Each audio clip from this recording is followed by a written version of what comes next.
आगे बढ़ते हैं और अब हम पूछते हैं यहाँ पर आगे बढ़ते हैं और अगला टॉपिक पूछते हैं। आप खड़े हो जाओ।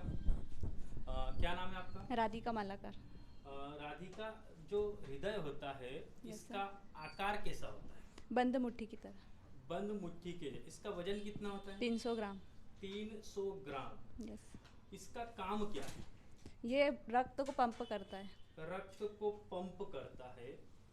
और रक्त को रिसीव कौन करता है? नीलय, आलिंद। अलिंद। तो अलिंद भी हृदय का ही भाग है। यस। तो ऐसे कुल कितने भाग है? 4 भाग हैं। कौन कौन से भाग है?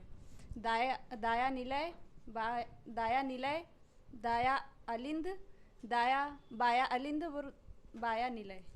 इसके अंदर कुछ वॉल्व भी पाए जाते हैं। यस सर, 4 वॉल्व पाए जाते हैं। इनका काम क्या है?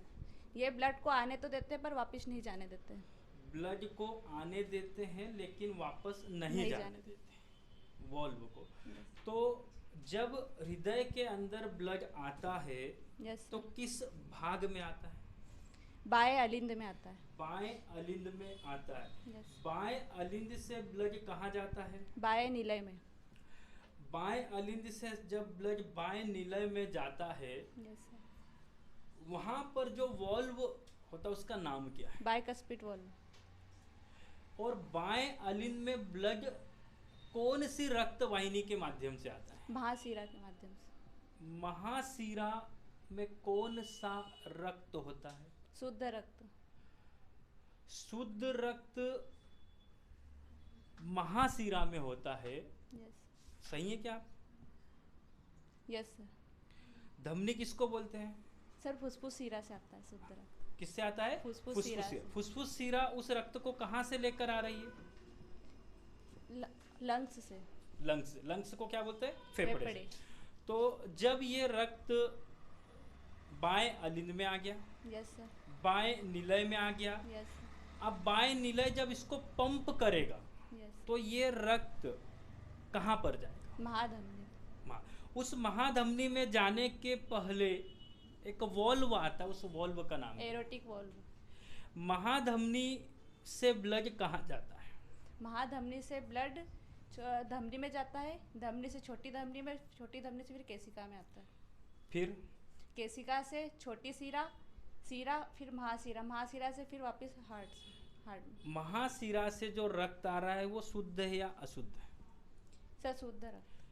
महाशिरा से जो रक्त आ रहा है वो शुद्ध है या अशुद्ध? अशुद्ध रक्त। अशुद्ध रक्त। अशुद्ध रक्त हृदय के किस भाग में आ रहा है? अशुद्ध रक्त हृदय के किस चेंबर में आ रहा है?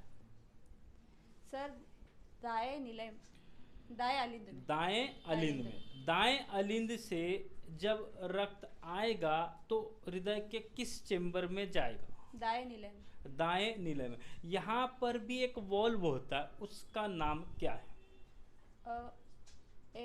Tricuspid valve. Tricuspid valve. इन वॉल्व के खुलने से कोई ध्वनि उत्पन्न होती है, उस ध्वनि को क्या कहते हैं? ट्राइकस्पिड वाल्व जो होते हैं या बाइकस्पिड वाल्व जो होते हैं उनके ओपनिंग से जो ध्वनि आती है उस ध्वनि कौन सी आती है? लब की आवाज। इसको किसकी सहायता से सुनते हैं? स्टेथोस्कोप। स्टेथोस्कोप। और जब नीलय से रक्त जाता है, मतलब जब हृदय उसको पंप करता है तो 2 वॉल्व ओपन होते हैं, वो वॉल्व का नाम क्या है? Double sir. जब नीलय ब्लड को पंप करेगा, हाथ जब पंप करते हैं तो एक पल्मोनरी वॉल्व और एक दूसरा वॉल्व का नाम क्या है? Tricuspid valve. ट्राइकस्पिड नहीं, मैं दोनों वॉल्व जब जाने की बात कर रहा हूँ। छोटे वॉल्व जो होते हैं और एरोटिक वॉल्व, इनके ओपनिंग से कौन सी ध्वनि आती है? डब की आवाज आती है। और इसको किसकी सहायता से सुनते हैं? स्टेथोस्कोप को इसकी सहायता से सुना जाए। केशिका में शुद्ध रक्त होता है या अशुद्ध रक्त होता है? दोनों रक्त पाए जाते हैं। धमनी के अंदर प्रेशर कितना होता है? 120 mmHg। 120 mm। इसको किस उपकरण की सहायता से मापा जा सकता है? सर स्टेथोस्कोप, स्फिग्मोमेनोमीटर की सहायता से हम इसको माप सकते हैं। बहुत बढ़िया, तालियां बजा दो।